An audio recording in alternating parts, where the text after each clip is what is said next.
Kumar Paraste आमाखो school टोला वारी मुसंग शादी करले ढलती जवानी तोर शादी करले मुसंग शादी करले आओ मैं कुंवारा टूरी शादी करले अभी शादी नहीं करो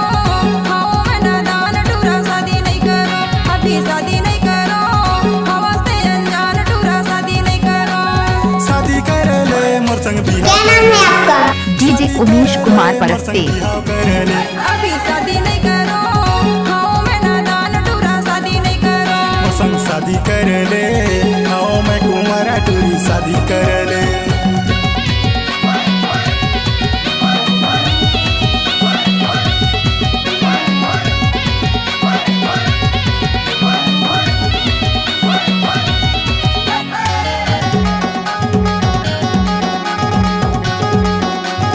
डीजे उमेश कुमार परस्ते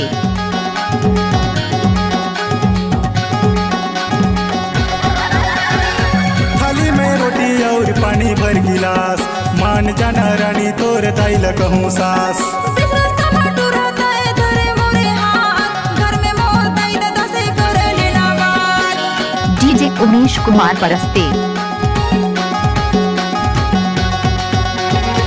थाली में रोटी और पानी भर गिलास मान जाना रानी तोर दाइल कहूँ सास इस रास्ता में टूरा ताए धरे मोरे हाथ घर में मोर ताई दादा से कर लेना बात मोसंग शादी करले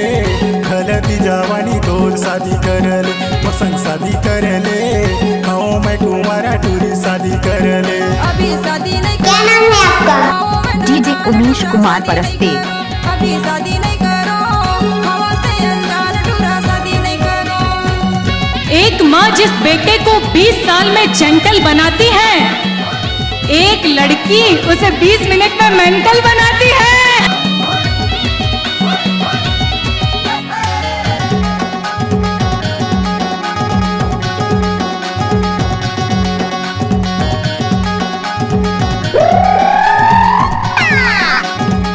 आप लोग तो जानते होंगे डीजे उमेश परस्ते आमाखो वाला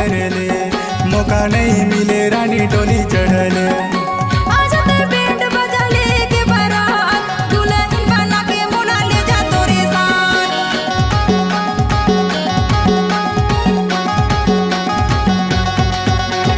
माया में जन दुलो रानी शादी करले मौका नहीं मिले रानी डोली चढ़ले आज ते बैंड बजा लेके बारात दुल्हन बना के मोला ले जा तोरे साथ मोसंग शादी करले ढलती जवानी तोर शादी करले मोसंग शादी करले आओ मैं कुंवारा टूरी शादी करले तोर संग शादी रचा हूँ चढ़ाती जवानी तोर संग शादी रचा हूँ तोर संग शादी रचा हूँ डीजे उमेश कुमार परस्ते आमाखो स्कूल टोला वारी शादी करले मोर संग बिहाव करले शादी करले मोर संग बिहाव करले तोर संग बिहार रचा हूँ हाँ मैं कुंवारी तोर संग बिहार रचा हूँ मोर संग शादी करले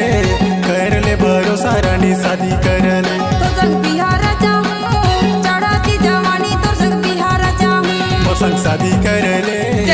सनी मानो। अरे नहीं मानो। शादी करले हाँ मैं कुंवारी टूरा शादी रचैले हाँ मैं कुंवारा टूरी शादी करले कैसे कर फंस रहे? आए कैसे कर फंस? हाँ मैं कुंवारा टूरी शादी करले डीजे उमेश कुमार आमाखो जिला डिंडौरी।